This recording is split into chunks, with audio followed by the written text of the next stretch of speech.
Welcome to the Goalbusters Expert Peak Productivity Tips podcast, where top business experts get just 7 minutes to answer 5 rapid-fire questions about what they do and how they stay productive. Each episode is packed with actionable insights to help boost your efficiency and achieve your goals. Let's dive in and unlock the secrets to peak performance. Well, hello everyone. My name is Robin J. Emden, and I am the author and creator of the Get Resultsology system and an accountability coach. My mission is to empower solopreneurs to unlock their true potential, boost their income, and achieve extraordinary success by maximizing productivity, streamlining their businesses, and aligning their goals with their authentic vision and purpose. So, if you're ready to turn ambition into action and transform your goals into reality, then you're in exactly the right place. And speaking of being in exactly the right place, I am delighted to welcome our guest expert today, Mike Brennan. Mike is the author of Make Fun a Habit and the creator of the Daily Creative Habit. As a creative consultant, artist, and communicator, Mike helps individuals and organizations rediscover the joy of creativity through play and purpose.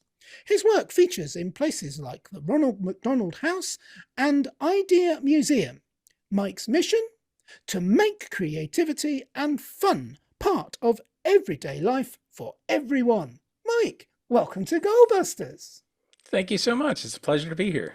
You're very welcome. Whereabouts in the world are you, Mike? I am in Nashville, Tennessee. Ah, beautiful. That's a very famous part of the world, isn't it? So, exactly. And I've just told you my entire knowledge of Nashville. But I do know it's famous and why. Okay, but that's not for today. Shall we do the questions instead?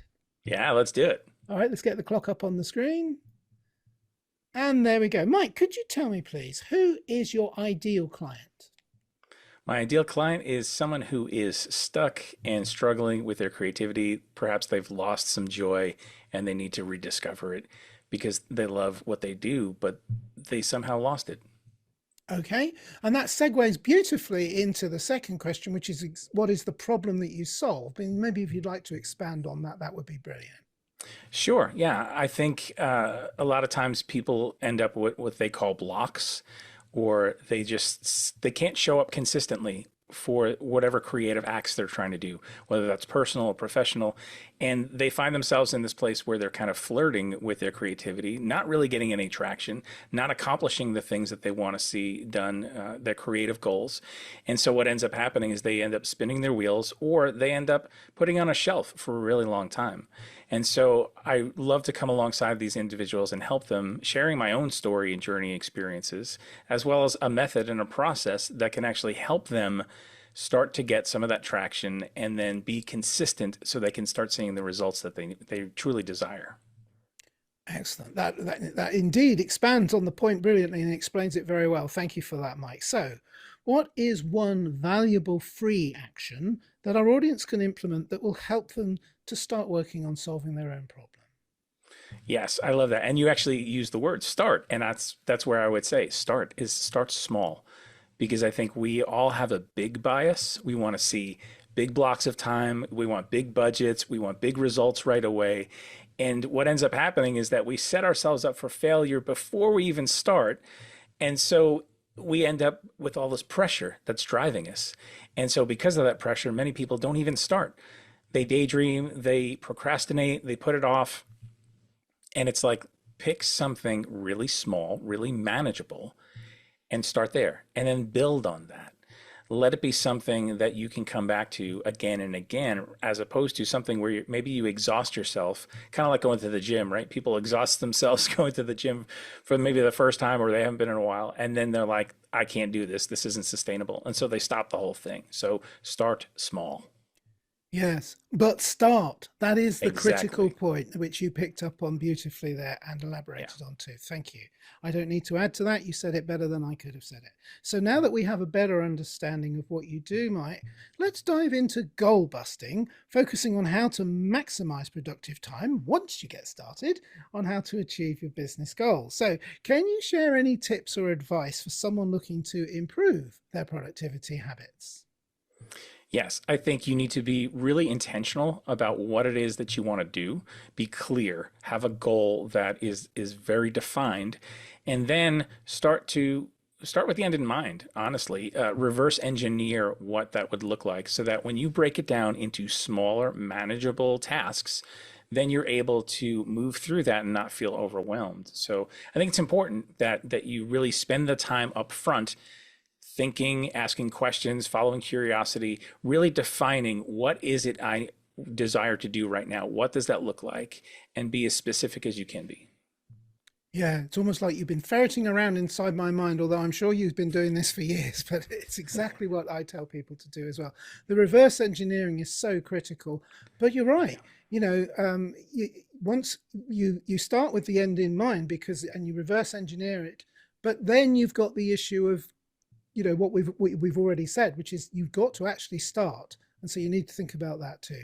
But brilliant. Yeah, love it. All right. So finally, Mike, what should I have asked you today that I didn't? And your answer, please. Yes, I think about my own creative practice.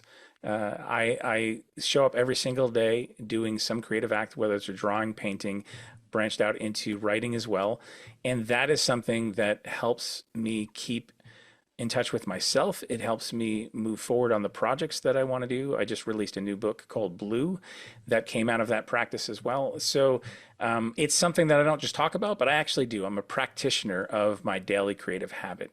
And at one time, I didn't do any creative things. I put my creativity on a shelf for about 10 years. And it wasn't until realizing I need this for me, suffering from some depression, led me back to it. And now it's been 13 years of every single day showing up, choosing my creativity, choosing myself, and getting to work. Yeah, 10 years ago, you would have had a background like my boring background, which shows where I'm at with the creative process, doesn't it? Could you just expand a little bit more? Because I feel that we haven't done a proper service to exactly what you do. So you told us what you do, but when I introduced you, and it's obvious that's what you've been talking about, it's all about making creativity more fun. Yes. And can you please expand upon that point? Yes, I think too many times we come into things so serious and with so much pressure, like I said before, that it becomes something that isn't fun anymore. It becomes something that, we call it work and we say, well, work's not supposed to be fun. And so what ends up happening is we defer our fun for another day, perhaps a weekend, perhaps a vacation, or when we retire. And we think we need to just keep slaving away. We need to keep pushing and pushing and pushing. And we fall out of love, if we ever were in love, with the thing that we do. And there's this sense of just so much pressure and seriousness and responsibility that drives things. And I'm not saying those things are necessarily bad, but what I am saying is fun is not the reward at the end of the process. Fun should actually be part of the process. Because if we're having fun while we're doing something, and I don't mean like throwing confetti and having pizza parties, I mean enjoyment. Like we're enjoying our life, we're enjoying what we do. If we're doing that, we're going to be more invested, we're going to be more curious, and we're going to see better results, and we're going to live a better life, whether that's at work or at home. I think embracing fun and looking to rediscover some of the things that we've lost along the way can really help us have a better experience in this life. Yeah, can you see me leaning in there? Because I'm so in tune with what you're saying. You're 100% right. Why do we make this distinction between fun and work? Why can't they both be the same thing? Absolutely, a lot of work is not fun, and a lot of Right. jobs out there are not fun. But even then, one of the things I talk about in my book is you can always look for ways to make it more fun. Exactly. Yeah. So, It's a mindset and it's an outlook first before it's anything else. yeah, brilliant. Okay, well, we look at that. We did it in 7 minutes, and I feel like I've got my money's worth today. I feel like I've made you work, but actually, it's wonderful hearing your message and the way that you work. And I would really love to know now, please, how can people get in touch with you? And also, is there like a valuable free resource they could get from you so that they can find out more about what you do in their own time? Yes. I made it real easy for people. If you go to my website, which is mikebrennan.me, M-E, you can find information about me. You can find links out to my social media. You can contact me via form there. And I would absolutely love if you sent me a message and said you heard me here. I'd love to connect with people and find out what they're doing creatively. And as far as a free resource, on that same homepage down at the bottom, there is a quiz that you can take that talks about your creative archetype. And the reason why I encourage people to do that is because it really helps you get to know, how do you show up for your creativity? Like, how are you wired? And then once you know more about yourself, you can really do that with intention and purpose so that you can see better results.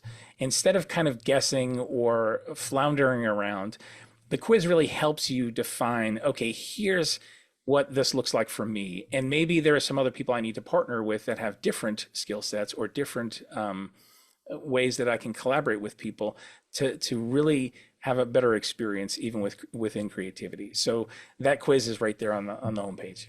Yeah, it sounds fascinating. Genuinely fascinating. I love it. And fun. Yes. That's the important thing. Mike, it has been fun. It's been a pleasure to meet you. I love your artwork, which I know behind you, as you know, is all your own work. Yes. And I particularly like the fact that you are blend in your glasses, blend in beautifully with the paintings behind as well. There's some real synchronicity going on here. Mike, thank you so much for joining us on Goalbusters today. Absolutely. Thank you, Robin. You're very welcome. Thank you. And remember, everybody, keep goal busting. Make your future self proud. Bye-bye. Thanks for tuning in to Goalbusters. If you're enjoying it, please subscribe, rate and review it on your favourite podcast platform. Your support is very much appreciated. And if you're ready to boost your online profits, skyrocket your productivity, crush procrastination and see a positive change in your bank balance, all within just 30 days, this is your opportunity. Take my free 5-day challenge at www.skyrocketyourproductivitychallenge.com.